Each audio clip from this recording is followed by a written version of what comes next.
ನಮಸ್ಕಾರ. ಕೆಲವು ಸತಿ ನಮ್ಮ ಜೀವನದಲ್ಲಿ ನೀವು ನೋಡಿರ್ತೀರ, ಕೆಲವು ಸಂಬಂಧಗಳಿಗೆ ತುಂಬಾ ಇನ್ವೆಸ್ಟ್ ಮಾಡಿರ್ತೀವಿ. ಎಷ್ಟರ ಮಟ್ಟಿಗೆ ಇನ್ವೆಸ್ಟ್ ಮಾಡಿರ್ತೀವಪ್ಪ ಅಂತ ಹೇಳಿದ್ರೆ ನಮ್ಮ ತನವನ್ನೇ ನಾವು ಕಳ್ಕೊಂಡ್ಬಿಟ್ಟಿರ್ತೀವಿ. ಇನ್ನೇನು ಆ ವ್ಯಕ್ತಿಗೆ ಕೊಡಲಿಕ್ಕೆ ನಮ್ಮ ಹತ್ರ ಇರೋದೇ ಇಲ್ಲ. ನನ್ನ ಗೌರವ, ನನ್ನ ಪ್ರೀತಿ, ನನ್ನ ಎಕ್ಸ್ಪೆಕ್ಟೇಷನ್ಸು, ನನ್ನ ಮೇಲೆ ನನಗೆ ಕಾಳಜಿ ತಗೊಳ್ಳದೆ ಪ್ರತಿಯೊಂದು ಇಂಟೆನ್ಷನ್ನು ಎಲ್ಲವನ್ನು ಕೂಡ ಆ ವ್ಯಕ್ತಿ ಮೇಲೆ ಅಟೆನ್ಷನನ್ನು ಕೊಡ್ತಾ ಹೋಗ್ತಿರ್ತೀವಿ. ಕೊನೆಗೆ ಕೊಡ್ಲಿಕ್ಕೆ ನನಗೇನೂ ಇರಲ್ಲ. ಆದರೆ ಇಂತಹ ಸಂಬಂಧಗಳಿಂದ ನಿಮಗೆ ಎಷ್ಟರ ಮಟ್ಟಿಗೆ ನಿಮ್ಮ ಮಾನಸಿಕವಾಗಿ ಹೋಗ್ತೀರಾ ಗೊತ್ತಾ? ನೋಡಿ, ಯಾತಕ್ಕೆ ನಾನು ಸಂಬಂಧಕ್ಕೆ ಹೋಗ್ತಿದ್ದೀನಿ ಅಂತ ಹೇಳಿದರೆ, ನೋಡಿ, ನಾನು ಒಬ್ಬಳೇ ಇದ್ದೀನಿ, ನಾನು ತುಂಬ ಖುಷಿಯಾಗಿರ್ತೀನಿ. ಇನ್ನೊಬ್ಬರು ನನ್ನ ಜೀವನದಲ್ಲಿ ಬರ್ತಿದ್ದಾರೆ ಅಂತ ಹೇಳಿದ್ರೆ ಅವರು ನನ್ನ ಜೀವನದಲ್ಲಿ ಖುಷಿ ಅಂಶವನ್ನು ಹೆಚ್ಚು ಮಾಡಬೇಕು ಹೊರತು ನನ್ನ ಜೀವನ ಯಾಕಪ್ಪ ಬೆಳಗ್ಗೆ ಹೆಂಗಪ್ಪ ಇರೋದು, ಪ್ರತಿದಿನ ಒಂದು ಮುಳ್ಳಲ್ಲಿ ನಡೆದ ಹಂಗೆ ಅನಿಸ್ತಾ ಇರುತ್ತೆ. ಇವತ್ತಿದ್ದ ಹಾಗೆ ನಾಳೆ ಇರಲ್ಲ ಈ ವ್ಯಕ್ತಿ. ಒಂದೊಂದ್ಸತಿ ಈ ವ್ಯಕ್ತಿ ನನಗೆ ತುಂಬ ಪ್ರೀತಿ ಕೊಡ್ತಾರೆ, ಎಷ್ಟರ ಮಟ್ಟಿಗೆ ಕಾಳಜಿ ತೋರಿಸ್ತಾರೆ ಅಂತ ಹೇಳಿದ್ರೆ ನಾನು ಈ ವ್ಯಕ್ತಿ ಲೈಫಲ್ಲಿ ತುಂಬ ಇಂಪಾರ್ಟೆಂಟ್ ವ್ಯಕ್ತಿ ಅನ್ನೋದು ಪ್ರೀತಿ. ಬೆಳಗ್ಗೆ ನೆಕ್ಸ್ಟ್ ಇನ್ನೊಂದು ದಿನ ನೋಡಿದ್ರೆ ನಾನು ಇದ್ದೀನೋ ಇಲ್ವೋ ಅನ್ನೋದು ಕೂಡ ಈ ವ್ಯಕ್ತಿಗೆ ನೆನಪೇ ಇರಲ್ವಲ್ಲಪ್ಪ. ಒಂದು ಮೆಸೇಜು ಮಾಡಲ್ಲ, ಒಂದು ಕಾಲ್ ಕೂಡ ಮಾಡಲ್ಲ. ನಾನು ಏನಾದರೂ ತುಂಬ ಎಫರ್ಟ್ ಹಾಕಿದ್ರು ಕೂಡ ಆ ಕಡೆಯಿಂದ ನನಗೇನೂ ಸಿಗ್ತಾ ಇಲ್ಲ.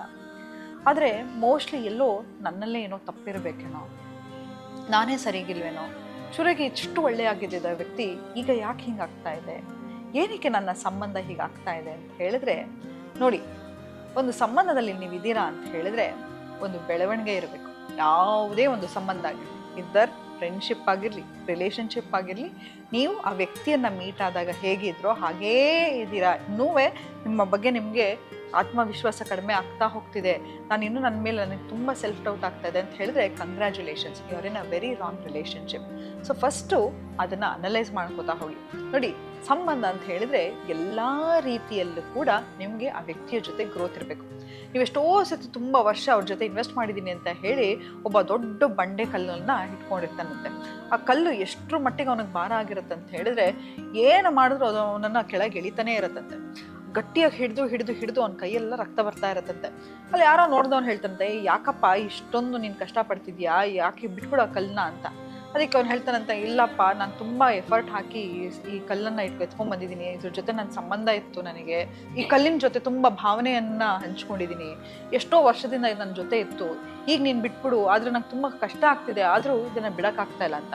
ಇಲ್ಲ ಕಣಪ್ಪ, ಇದ್ರ ಗ್ರಾವಿಟಿಯಿಂದ ಹಿಡಿದು ನಿನ್ನ ಕೈ ಹಿಡಿದು ನೋಡಿ, ನಿನ್ನ ಕೈಯೆಲ್ಲ ಹಾಳಾಗಿದೆ, ನೀನು ಇನ್ನೇನು ಪ್ರಪಾತಕ್ಕೆ ಬಿದ್ದುಬಿಡ್ತೀಯಾ, ಬೇಡ, ಕಲ್ಲನ್ನು ಬಿಟ್ಬಿಡು ಅಂತ ಹೇಳಿದ್ರು ಕೇಳ್ತಾ ಇರಲ್ಲಂತೆ. ಕೊನೆಗೆ ಆ ಕಲ್ಲು ಬಿದ್ದ ಹಾಗೆ ಅವನು ಬಿದ್ದು ಹೋಗ್ತಾನಂತೆ. ಹಾಗೆ ನಾವೆಷ್ಟೋ ಸತಿ ಕೆಲವು ಸಂಬಂಧಗಳು ನಮಗೆ ತುಂಬಾ ಟಾಕ್ಸಿಕ್ ಆಗ್ತಾ ಹೋಗುತ್ತೆ. ನೋಡಿ, ಆ ಸಂಬಂಧದಲ್ಲಿ ಇದ್ದು ಪ್ರತಿದಿನ ಹೆಣಗಾಡೋದಕ್ಕಿಂತ ಒಂದು ಸತಿ ಬಿಟ್ಟು ಹೊಸ ಜೀವನವನ್ನು ಶುರು ಮಾಡ್ತಾ ಹೋಗ್ಬೇಕಾಗತ್ತೆ. ಯಾಕಂತ ಹೇಳಿದ್ರೆ ನೋಡಿ, ನನ್ನ ತನವನ್ನು ನಾನು ಕಳ್ಕೊಂಡು, ಯಾಕಂತ ಹೇಳಿದ್ರೆ ನನಗೆ ಯಾವಾಗಲೂ ನನ್ನ ಕೇಳ್ತಾರೆ, ನಾನು ಹೇಳ್ತಿರ್ತೀನಿ, ರೆಸ್ಪೆಕ್ಟ್ ಅನ್ನೋದು ಪ್ರೀತಿಯಲ್ಲಿ ತುಂಬ ಮುಖ್ಯ. ಪ್ರೀತಿ ಅನ್ನೋದು ಬಹಳಷ್ಟು ಕಂಡೀಷ್ನಲ್. ನೋಡಿ, ಇವಾಗ ನೀವು ಯಾರೋ ಒಬ್ಬ ವ್ಯಕ್ತಿಯನ್ನು ಪ್ರೀತಿ ಮಾಡ್ತಾ ಇದ್ದೀರಾ ಅಂತ ಹೇಳಿದ್ರೆ ಅನ್ಕಂಡೀಷ್ನಲ್ ಲವನ್ನು ಕೊಡಬೇಕಾಗತ್ತೆ. ಅವ್ರು ಏನನ್ನ ಮಾಡಿದ್ರು ಕೂಡ ನೀವು ಅವರನ್ನು ಇಷ್ಟಪಡಬೇಕು ಅಲ್ವಾ? ಈಗ ನಮ್ಮ ಮಕ್ಕಳು ನೋಡಿ, ಏನು ತಪ್ಪು ಮಾಡಿದ್ರು ಕೂಡ ಅವರನ್ನು ಅಷ್ಟು ಬೇಗ ಕ್ಷಮಿಸ್ಬಿಟ್ಟು ನಾವು ಅವ್ರ ಜೊತೆ ಇರ್ತೀವಿ. ಯಾಕಂತ ಹೇಳಿದ್ರೆ ಅವರಿಗೆ ನಾವು ಅನ್ಕಂಡೀಷ್ನಲ್ ಲವನ್ನು ಕೊಡ್ತೀವಿ. ಅದೇ ನಮ್ಮ ಸಂಗಾತಿ ಯಾವಾಗಲೋ ಅವ್ರ ಮನೆಯವರು ಏನೋ ಒಂದು ಹೇಳಿಬಿಟ್ರೆ ಇನ್ನೂ ಒಂದು 10 ವರ್ಷ ಆದರೂ ನೀನು ಅವಾಗ ಹಿಂಗಂದಿದ್ದೆ, ಇವಾಗ ಹಿಂಗಂದೆ ಅಂತ ಹೇಳಿ ನಮ್ಮ ಮನಸ್ಸಲ್ಲಿ ಇಟ್ಕೊಂಡೇ ಇರ್ತೀವಿ. ಪ್ರೀತಿ ಅನ್ನೋದು ತುಂಬ ಟ್ರಾನ್ಸಾಕ್ಷನಲ್ ಆಗಿಬಿಡುತ್ತೆ ಒಂದು ಸಂಬಂಧದಲ್ಲಿ ಇದ್ದೀವಿ ಅಂತ ಹೇಳಿದ್ರೆ. ಯಾಕಂತ ಹೇಳಿದ್ರೆ ನೀನು ನನ್ನ ರೀತಿಯಲ್ಲಿದ್ದರೆ ಮಾತ್ರ ನಾನು ನಿನಗೆ ಪ್ರೀತಿಯನ್ನು ಕೊಡ್ತೀನಿ ಅಂತ.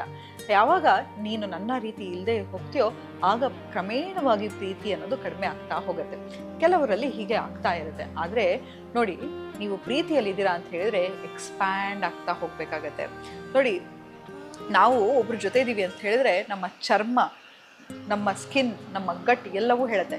ನೋಡಿದ್ದೀರಾ, ಒಂದ್ಸತಿ ಕೆಲವು ಇಂಟರ್ವ್ಯೂಗೆ ಹೋಗ್ಬೇಕಾಗತ್ತೆ, ಒಂಥರ ಗಟ್ ಫೀಲಿಂಗ್ ಅಂತ ಹೇಳ್ತೀರಿ ಅಲ್ವಾ? ಹೊಟ್ಟೆಯಲ್ಲಿ ಬಟರ್ಫ್ಲೈ ಹೋಗ್ತಾ ಓಡಾಡ್ತಿದೆ ಅನ್ಸುತ್ತೆ, ಏನೋ ಒಂಥರ ಅನ್ಸುತ್ತೆ.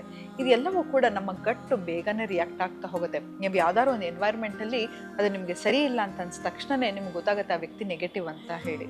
ಸೊ ನಿಮಗೆ ನೀವು ಶ್ರಿಂಕ್ ಆಗ್ತಾ ಹೋಗ್ತಾ ಇದ್ದೀರಾ, ಪ್ರತಿ ಸತಿ ಆತಂಕ, ಆಂಗ್ಸೈಟಿ ಇದೆಲ್ಲವೂ ಆಗ್ತಾ ಇದೆ ಅಂತ ಹೇಳಿದ್ರೆ ಖಂಡಿತವಾಗ್ಲೂ ನೀವೊಂದು ರಾಂಗ್ ರಿಲೇಷನ್ಶಿಪ್ಪಲ್ಲಿದ್ದೀರಾ ಅಂತ. ಕೆಲವು ಸತಿ ಗ್ಯಾಸ್ ಲೈಟಿಂಗ್ ಲೈಟಿಂಗ್ ಅಂತ ಹೇಳ್ತೀವಿ. ಗ್ಯಾಸ್ ಲೈಟಿಂಗ್ ಅಂತ ಹೇಳಿದ್ರೆ ಪದೇ ಪದೇ ನಮ್ಮನ್ನೇ ನಾವು ಪರೀಕ್ಷೆ ಮಾಡ್ಕೋತಾ ಇರ್ತೀವಿ. ಹೀಗಾಯ್ತಾ, ಇದು ಹಿಂಗಿತ್ತಾ, ನಾನೇ ಸರಿಗಿಲ್ವಾ, ನಾನೇ ಸುಮ್ಮನೆ ಅನುಮಾನವಾಗಿ ನೋಡ್ತಾ ಇದ್ದೀನಾ, ಅಥವಾ ಅವರಿಬ್ಬರು ಬರೀ ಫ್ರೆಂಡ್ಸಾ, ಹೀಗೆ ಪ್ರತಿ ಸತಿ ನಾವು ನಮ್ಮನ್ನು ಪ್ರಶ್ನೆ ಮಾಡ್ಕೋತಾ ಹೋಗ್ತೀವಿ. ನಾವು ತಗೊಳ್ತಕ್ಕಂಥ ಡಿಸಿಷನನ್ನು ಪ್ರಶ್ನೆ ಮಾಡ್ಕೋತಾ ಹೋಗ್ತೀವಿ. ನಾನೇ ಸರಿಗಿಲ್ವೇನೋ ಅಂತ ನಮ್ಮನ್ನು ನಾವು ಪ್ರಶ್ನೆ ಮಾಡ್ಕೋತಾ ಹೋಗ್ತೀವಿ. ಇದೆಲ್ಲವೂ ಕೂಡ ಟಾಕ್ಸಿಕ್ ಟ್ರೇಡ್ ಇರ್ತಕ್ಕಂಥ ರಿಲೇಷನ್ಶಿಪ್ಪಿಗೆ ಮುಖ್ಯವಾಗಿದೆ ಏನಪ್ಪ ಅಂತ ಹೇಳಿದ್ರೆ ಕಮ್ಯುನಿಕೇಷನ್. ಯಾವಾಗ ನಿನಗೇನು ಅನಿಸ್ತಿದೆ, ನಿನ್ನ ಸಂಗಾತಿಗೆ ಏನಿಸ್ತಿದೆ, ಓಪನ್ ಆಗಿ ಕೂತು ಮಾತಾಡೋ ಮೆಚುರಿಟಿ ಇರುತ್ತಲ್ವ, ಅಂತಹದ್ದು ಮಾತ್ರ ಒಂದು ಅದ್ಭುತವಾದ ಸಂಬಂಧ. ಯಾಕಂತ ಹೇಳಿದ್ರೆ ಯಾವ ಸಂಬಂಧ ನಿಮ್ಮನ್ನು ತುಂಬ ಚಿಕ್ಕ ವ್ಯಕ್ತಿಯಾಗಿ ಮಾಡ್ತಾ ಇರುತ್ತೆ, ಯಾವ ಸಂಬಂಧ ನಿಮ್ಮ ಮೇಲೆ ನಿಮಗೆ ನಂಬಿಕೆಯನ್ನು ಕಡಿಮೆ ಮಾಡ್ತಾ ಹೋಗುತ್ತೆ, ಯಾವ ಸಂಬಂಧ ನಿಮ್ಮ ಗ್ರೋತನ್ನು ಕಡಿಮೆ ಮಾಡ್ತಾ ಹೋಗುತ್ತೆ, ಯಾವ ಸಂಬಂಧ ನಿಮ್ಮನ್ನು ಕುಗ್ಗಿಸ್ತಾ ಹೋಗುತ್ತೆ, ನಿಮ್ಮ ಸೆಲ್ಫ್ ರೆಸ್ಪೆಕ್ಟ್ಗಿಂತ ಅದು ಮುಖ್ಯ ಅಲ್ಲ ಕಣ್ರಿ. ಇಷ್ಟೇ ಸತಿ ನಾವು ಹೋಗಿ ಹೋಗಿ ಪ್ರೀತಿಗೆ ಬೇಲಾಡೋದು, ಪ್ರೀತಿಗಾಗಿ ಅಂಗಲಾಚಿ ಬೇಡೋದು, ಅವರು ನಮ್ಮನ್ನು ತುಂಬ ಇನ್ನೂ ನಿರ್ಲಕ್ಷ್ಯವಾಗಿ ಕಾಣಲಿಕ್ಕೆ ಶುರು ಮಾಡ್ತಾರೆ, ತುಂಬ ನಿಷ್ಕೃಷ್ಟವಾಗಿ ಕಾಣಲಿಕ್ಕೆ ಶುರು ಮಾಡ್ತಾರೆ. ಹಾಗಾಗಿ ನೀವು ನಿಮ್ಮ ಸಂಬಂಧಗಳಲ್ಲಿ ಅಷ್ಟು ಚಿಕ್ಕವರಾಗ್ಲಿಕ್ಕೆ ಹೋಗಬೇಡಿ. ಕೆಲವು ಸತಿ ಬಿಟ್ಟಾಗಲೇ ನಿಮಗೆ ಗ್ರೋತ್ ಇರುತ್ತೆ. ಯಾವತ್ತೂ ಅಷ್ಟೇ ನೋಡಿ, ಮನುಷ್ಯನ ಸಾವನಾದ ನಂತರ ಹುಟ್ಟು ಖಚಿತ ಅಲ್ವಾ? ಹೇಗೆ ಹುಟ್ಟು ಸಾವು ಇದೆಯೋ ಈ ಪ್ರಕೃತಿಲಿ, ಹಾಗೆ ಯಾವುದು ಕೆಟ್ಟ ರಿಲೇಷನ್ಶಿಪ್ ಇರುತ್ತೋ, ಯಾವುದೋ ಒಂದು ಕರ್ಮಾನುಸಾರವಾಗಿ ಅದು ಎಲ್ಲವನ್ನೂ ನಾವು ಅನುಭವಿಸ್ಬೇಕಾಗಿರ್ತಕ್ಕಂಥದ್ದು ಬರ್ತಾ ಹೋಗುತ್ತೆ. ಆದರೆ ನೋಡಿ, ನಮ್ಮ ಜೊತೆ ನಾವು ಒಬ್ಬರೇ ಇದ್ದರೂ, ಒಂಟಿಯಾಗಿದ್ದರೂ ಡಿಗ್ನಿಟಿಯಲ್ಲಿ ಇರಬೇಕು. ಎಷ್ಟೋ ಸತಿ ನಮ್ಮ ತನವನ್ನು ಬಿಟ್ಕೊಂಡು ನಾವು ಯಾವ ಸಂಬಂಧದಲ್ಲಿ ಇರಬೇಕು ಅಂತಿಲ್ಲ. ಆ ಸಂಬಂಧ ನಮಗೆ ಖುಷಿ ಕೊಟ್ಟರೆ, ಆನಂದ ಕೊಟ್ಟರೆ, ಅಥವಾ ಒಂದು ಉಲ್ಲಾಸ ಕೊಟ್ಟರೆ, ನಾವು ಆ ಸಂಬಂಧದಲ್ಲಿ ಬೆಳೀತಾ ಇದ್ದೀವಿ ಅಂತಂದರೆ ಮಾತ್ರ ಅದೊಂದು ಅದ್ಭುತವಾದ ರಿಲೇಷನ್ಶಿಪ್ ಅಂತ ಹೇಳ್ತಾ ಇವತ್ತಿನ ಸಂಚಿಕೆಯನ್ನು ನಾನು ಮುಕ್ತಾಯಗೊಳಿಸ್ತೀನಿ. ಧನ್ಯವಾದಗಳು.